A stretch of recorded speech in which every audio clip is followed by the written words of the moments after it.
sealed matches, progression matches, and memes. This show has it all. Welcome to the Seal of Progrichalcos. Hello and welcome to episode 32 of the Seal of Progrichalcos. Last episode I absolutely creamed Tobias in the sealed matches. That's odd phrasing. But he clapped back, as the kids say, how do you do, fellow kids, in the progression matches, bringing the scores to myself on 214 and Tobias on 146. No changes to the ban list, so let's move straight on into today's sets. First up, it's the Shining Darkness. Now, of all the sets in Yu-Gi-Oh's history that changed Yu-Gi-Oh forever, the Shining Darkness is one of the few that's actually deserving of that title. Oh, what an achievement! Looking at the rares, for instance, we get things like Batteryman Fuel Cell, instrumental in the Batteryman OTK FDK decks that actually were pretty darn strong around this time. You also get in the rares Infernity Avenger and Beetle, and then in the supers you get Launcher. Now, we don't have access to Archfiend because that was a video game promo, but these form the basis of one of the strongest combo decks ever put to paper. When you're playing 3 Launcher, 3 Archfiend, 3 Mirage, 3 Beetle, Triple Avenger, and some of the other really strong Infernity cards from sets past and later down in this set, you could basically loop loads and loads of synchros over and over again, and because none of the cards were printed as hard once per turns, it was just so easy to just absolutely overwhelm the opponent with this deck. Also in the super rares you get Boggart Knight, which was instrumental in making X-Sabers an incredibly strong threat. Now can anybody tell me what a Boggart looks like? it looks like me. So this set really made the main meta game be X-Sabers versus the Infernities, and that was the matchup you really wanted to prepare for when you were going to tournaments. You obviously get What Giraffe as well. This card is a bit of a meme really, but I do like the What Archetype because of the What Lock is quite funny. You're a sadist. Nimble Sunfish has also seen quite a bit of playability throughout Yu-Gi-Oh's history. This is a nice way of being able to dump fishes from the deck once it's destroyed by battle, and then obviously flowing on into itself. Other super rares aren't too usable. The secret rares though, things get really spicy. Infernity Barrier is just an absolutely insane Omni Negate for the Infernity deck. Very searchable, not a hard once per turn, basically free in the deck. Genix Neutron also saw a significant amount of play because it could search you Birdman, which I think we get in Hidden Arsenal 3, so that's not quite this episode, but potentially can allow you to get into some really strong synchro plays on the following turn. It's a little bit slower than some of the other more competitive decks, even in this era of Yu-Gi-Oh, so didn't see too much play, but has had some experimentation throughout Yu-Gi-Oh's history. Chaos Goddess I really like as a card, never saw too much play back when it was first printed, but now we've got the Core of Chaos and Shell of Chaos. This card has actually seen a little bit of playability recently. The other secret rares don't do too much. In the short prints, Testudo at Numen was an incredible card for stun decks, Chaos Trapper was a great side deck card, and then the other two are pretty useless. Ultra rares though, come on, look at these cards. Dark Soul, this card is just insane, just being able to search you any X-Saber, not a hard once per turn again, and an initial printing, it could trigger multiple times from the same Dark Soul. So if you summoned it back from the graveyard with like a Premature Burial or Call of the Haunted, then sent it off to the graveyard again for another synchro play, you'd get 2 searches in the end phase, which is insane. Herald of Perfection is a really strong ritual monster, obviously not quite as good as Herald of Ultimateness, but allowed for in this era of Yu-Gi-Oh! A very interesting fairy based negate deck. Into the Void is obviously incredible in any OTK deck. Cover card of Blackwing Dragon is actually a bit disappointing. Infernity Doom Dragon though is a very strong synchro. Breeze to Zephyr is a bizarre choice for an ultra rare. Basically he summons himself for free if you search via Black Whirlwind, but essentially you could just get that effect if you search the Gale or the Boar anyway, because they can just freely summon if you've got a Blackwing on the field, and those two actually have meaningful effects on the field, so not really sure why they printed this card at such a high rarity when a better version already existed.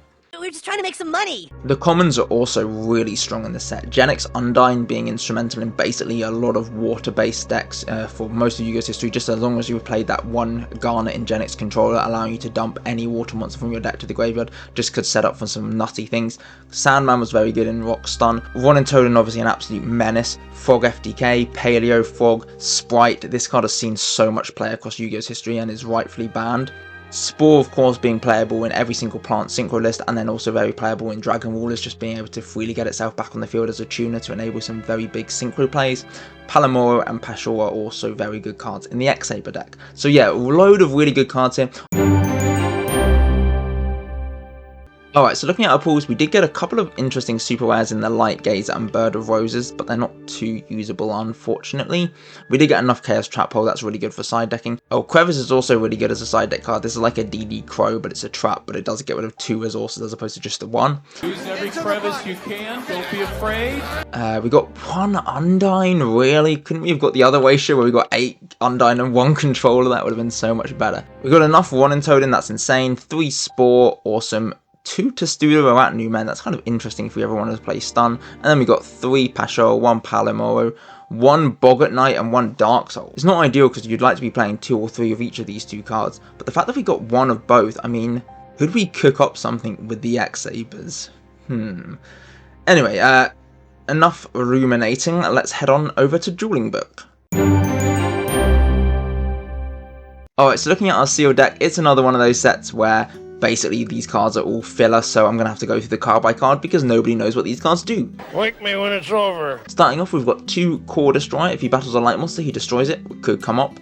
1 Bio Falcon, he's a 1700 machine, and if another machine is destroyed while he's on the field, he can search as a weak machine. We've got 1 Bird of Roses, I think primarily just as an 1800 attack monster, but potentially if he's destroyed by battle, he can float on into 2 Spore. 3 Ghibli, this is just a funny way of being able to potentially stop an attack and just get a free body on board from the hand. 2 Hunter of Black Feathers, just a 1700 attacker, and if Tabas has 2 monsters with the same type on the field, he can use our hand as removal. 3 Avenger, this card is just a recursive body on the field as long as we've got no cards in hand when our monster we control is destroyed by battle. Avengers! Assemble. 2 Sandman to negate traps, although I think the only other rock monster we have in the deck is the other Sandman, so unlikely to happen, but he's just big. 1900 attack could just be enough to swing over one of Tabas's monsters, even if he dies in the end phase. On Revival Rose, there's no synergy with anything in the deck, he's just got okay-ish stats. 3 Second Boost, this is a really great card. Obviously, it can be searched with a Bio Falcon, and if we get into a position when we have this card on the field and another monster, we can tribute off the second booster to give that monster 1500 attack, so it can basically swing over anything. 2 Spore, it's pretty unlikely that we're going to be able to use this card to make any of our synchro monsters, but it can just put a body on the board to block attacks. 3 Woodpeckers, very funny card, it can attack twice each battle phase, which is nice. 1 Palamoro, 2 Pashol, just can't be destroyed by battle. 1 Boggart Knight, on summon we can special summon another level 4 lower X-Saber from the hand, and it has 1900 attack, and then 1 Dark Soul. In the end phase, if we were sent from the field to the graveyard, we just get to search a Saber. 1 Blackwing Strafe, this can be used to deal with one of Tabas's defensive monsters by sacrificing a Ghibli in hand. 2 Silent Graveyard, this is a good way of being able to stop things like the Palamoro or the Spore from being able to resolve their effects. 3 What Cube, this is a great way of making the What Woodpecker huge. 2 Assault Spirits, this guy can turn our monsters in the hand into attack boosts to the equipped monster. 2 Chaos Trap Hole to negate the summon of light or dark monsters, and then 2 Crevice to banish cards from Tabas's graveyard. Tabas has gone for the custom Moki sleeves, you gotta love the dedication there. Setting down 3 and a monster as well. I guess we're just going to go for the What Woodpecker, giving him the What Cube, sacking the What Cube off to buff Woodpecker up to 2000. And then the What Woodpecker should be able to deal with whatever Tabas has set, the Testudo at New Men, and then can attack a second time directly, swinging in for a nice quarter of Tabas's life. Tabas's turn, he's just setting and setting. Right, we're going to go for the Core Destroyer here, and just see whether... Oh. Okay, we're going to get Chaos Trap Hold. Sure, if you want to pay 2,000, that's good enough for me. Basically just means that the What Woodpecker's putting you down to 2k right now. And you got 1 turn to Tabas. Good luck. Oh, Hunter is okay. And the Assault Spirits. Ooh, buffing the Hunter up to 2100 by sacking the Spore. We're going to chain getting rid of our Pashol to boost our What Woodpecker up to 2100. Crashing them. Hunter of Black Feathers equipped with Assault Spirits and discarding Spore. What Woodpecker boosted by What Cube and equipped with Assault Spirits discarding X-Saber Pashol. How long have you been in the Force? Alright, Hunter is a sick draw here. You can use him, putting Tabas down to a measly 300 life points, nullifying any potential Chaos Trap Hole, and that is the game! Wow, very quick game 1. Into draw number 2, and we love to see the Dark Soul in the first hand. That gets us easy access to our Boggart Knight, and if Tabas is just setting and passing, we are pretty confident that we can actually attack on in. We're going to go for the Hunter, deal with the Spore, and pass the turn. Right, Tabas are going to set and pass. We're going to start trying to gain some advantage by setting down the Dark Soul, and then we're going to clear the Palamoro. Tabas is going to set and pass. We're going to keep on going with the Hunters. Well, we can't quite deal with the Pashol here. At least it's going to start burning Tabas for 1000. Our turn, we're just going to let Tobias take another 1,000 life points, set down our trap card and pass. At this point we're just putting Tobias on a 5-turn clock. He can just burn himself to death, we don't really care. I thought I was protecting you. I'm going to put some fast forward. I don't see how Tobias is getting out of this. We're going to keep passing. Tobias is setting, taking another 1,000. We're going to try and clear whatever his new set is. It's a Palamoru. Down comes a Hunter of 7 feathers, clearing one of our ones. We're going to go for the Assault Spirits, bringing our Palamoru to the grave to buff up our Hunter so they crash. Then we're going to take another 1,000 damage. And we're going to go for the big Synchro into the Chaos King Archfiend. Go for the Crevice, and that is the game.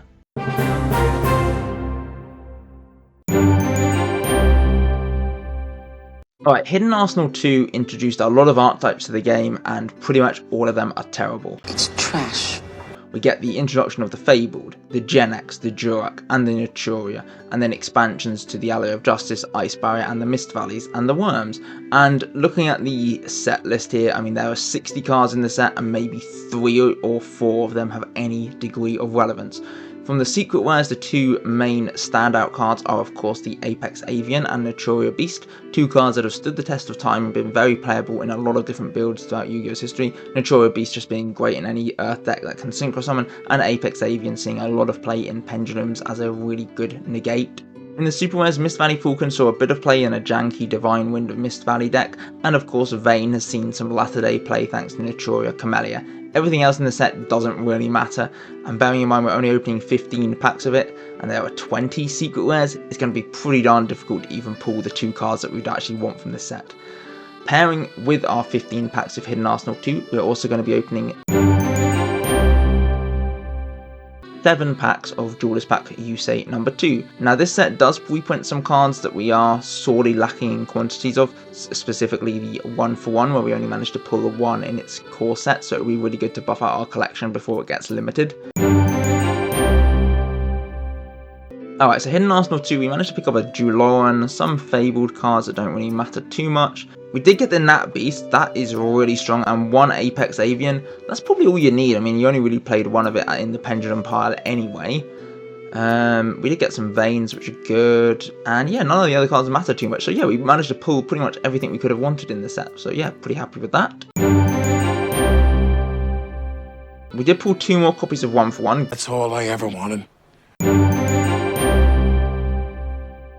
So this sealed deck looks like garbage. That's because it is. And it's essentially just 40 cards that have decent stats. Running through on the top, we've obviously got the Apex Avian, we have the Mist Valley Executor. If he's normal summons, he bounces face-up spell traps to the hand, and he's got 2100 attack for a 1 tribute. 1 Spider Fang that's primarily just a defender that sits in attack mode. 2 Falcon, who's actually a good offensive threat. 2 Rockstone Warrior, likewise just 1800 attack, and if he's destroyed by battle when he's attacking, you get to summon 2 Rockstone tokens. 2 Durak Protops can get up to pretty meaty 2200 attack if Tobias has 5 monsters on board.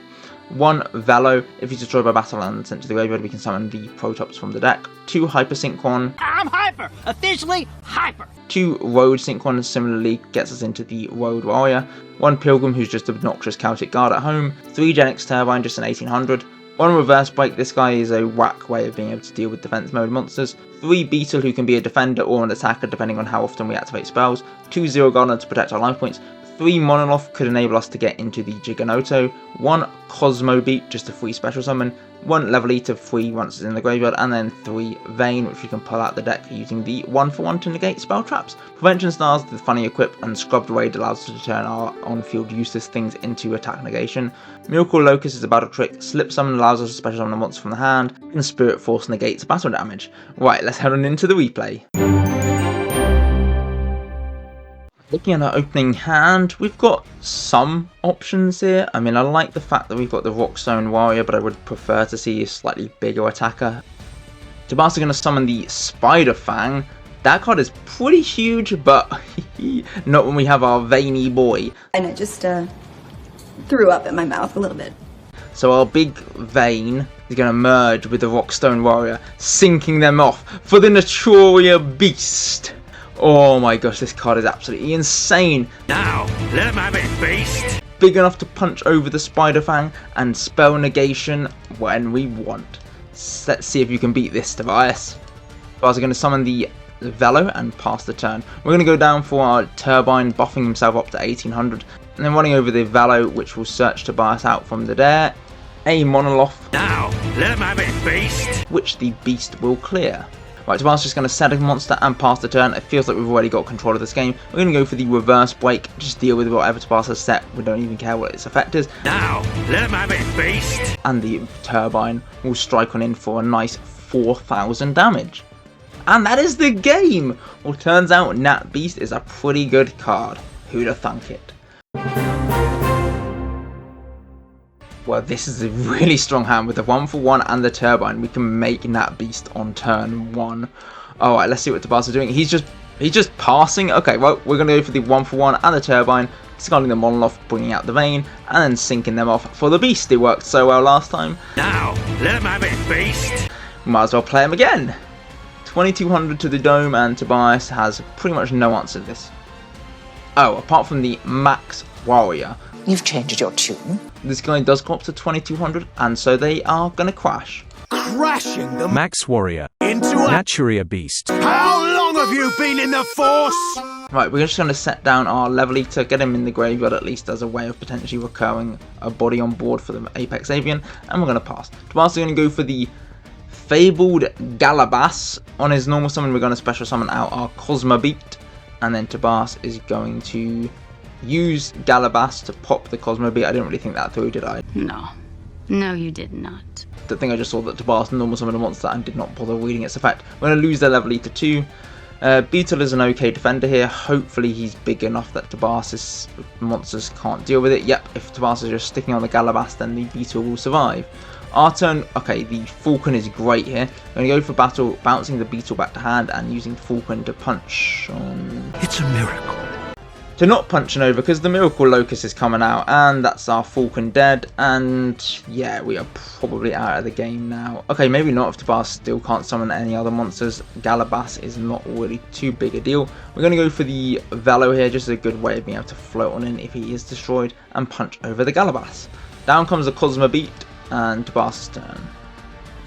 Cosmobeat goes sideways, and then the Prevention Star is going to activate, locking our Velo into attack mode and reducing its ability to attack. Hyper Synchron is going to get summoned. Okay, sure. We're going to go for our Rockstone Warrior, clearing the Sync one here. Down comes the old Spider Fang. Spider Fang. We're going to tribute summon our Mist Valley Apex Avian and then punch on over the old Spider Fang. Now at this point, Tobias is basically out of the game because we've got an Omni Negate. Our turn, we're going to go for the Hyper Synchron, clear the Cosmobeat, and then the Apex Avian and get an indirect, putting Tobias's life points dangerously low. I see you poking in the extra. Have you got an absolutely insane play? No, you do not. That is the game.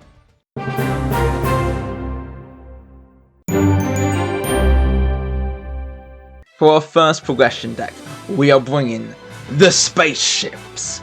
Now, starting off, Blue Thunder T45 Are they the Havres?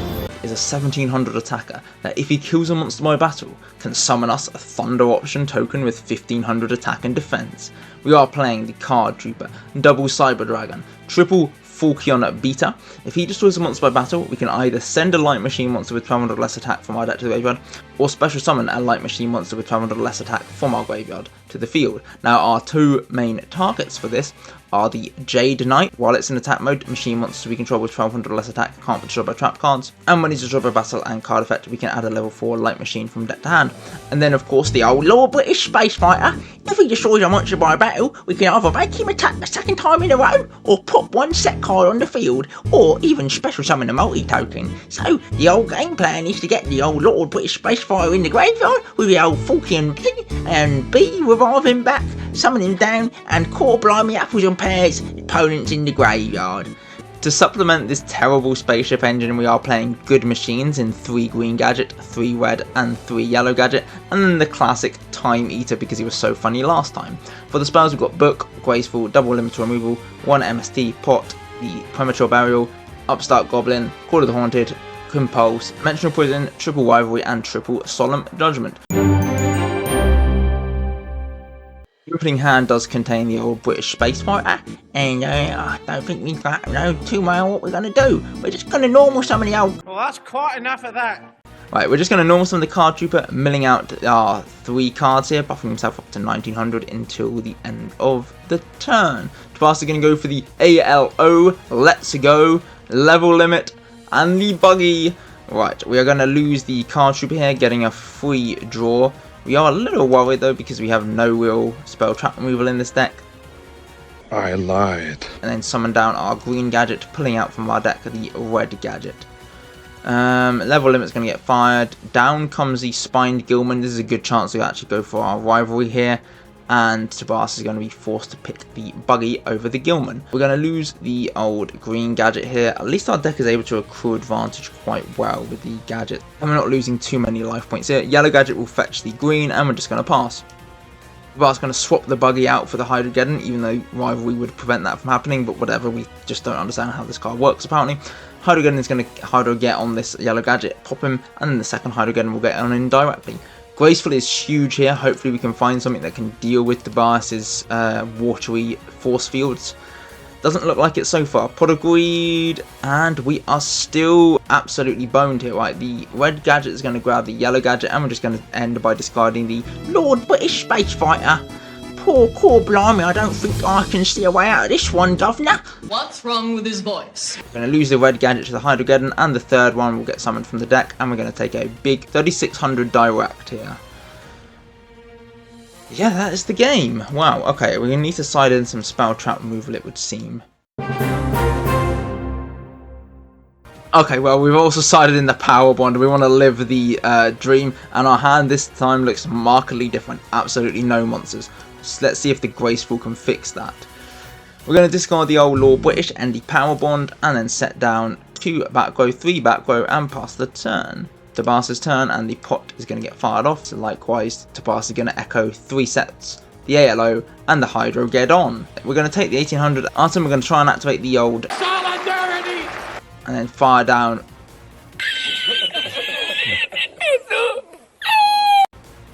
I forgot this card was legal. We are going to absolutely say no to that. We cannot. Another one. God, you've got 2 of them? Why haven't you been playing this card in every deck, Tobias? What the hell is wrong with you? You got this card, what, in Metal Raiders, and this is the first time you're playing it? I totally forgot about it. We're gonna have to go for the book on the Hydrogeddon and use Falcon B to clear it this way. Oh, we're gonna get post back to the hand. Okay, thankfully we do have the call to bring back the old Lord British Space Fighter, and we're going to clear the old Hydrogeddon and activate our monster's special ability. With its ability, we're going to get a multi-token on the field with another 1200 attack and defense, and pass the turn. Down comes the Hydrogeddon number 2, and that's the British Space Fighter in the bin. Hydrogeddon 3 will be pulled from the deck, and we're going to lose the token 2. This is really bad. Down comes the Bug Growth. In order to just about prevent lethal, we are going to go for the Compulse, bouncing the final Hydrogeddon back to hand. It's not good enough. Yeah. Oh, maybe it is. If you're going to be stupid enough to make a... Oh, okay. I was going to say, if you're stupid enough to make a synchro that isn't Mistworm, then I've got you with the diapers. But yeah, that is definitely good enough.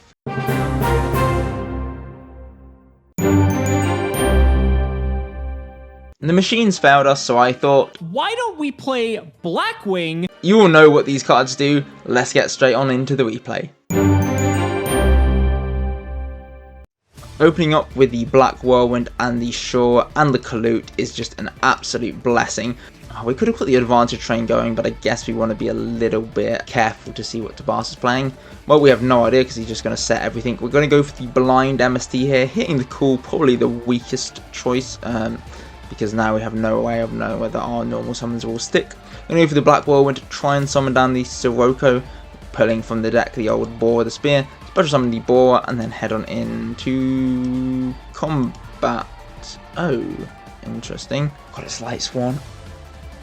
This is going to be a tough match, right? The Dragonith is going to be summoned and punch on over the Boar. We're going to take a whopping 1500 damage thanks to the piercing, and in the end phase, Tobias is going to mill 3, setting up 3 Light Swans in the graveyard.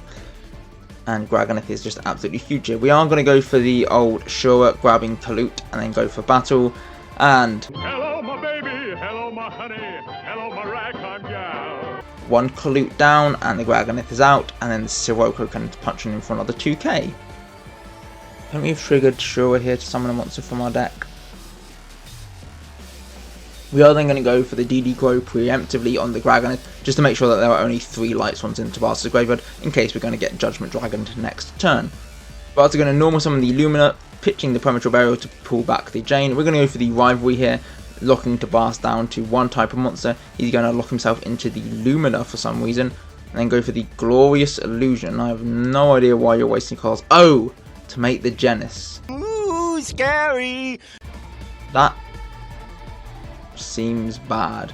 Right, in the end phase, are you going to mill your 3 cards from the Lumina? Yes, you are. Okay, we're going to go for the Against the Wind, grabbing from our graveyard the Kalute back to hand, and then we're going to go for battle, smack one over the Genis. Hello, my baby. Hello, my honey. Hello, my ragtime gal. Discarding 1 Kalute, putting Tabas down to 2500, grabbing the Mistral from the deck, and then Sirocco will punch it in. Hello, my baby. Hello, my honey. Hello, my ragtime gal. Discard the other Kalute, and that is the game!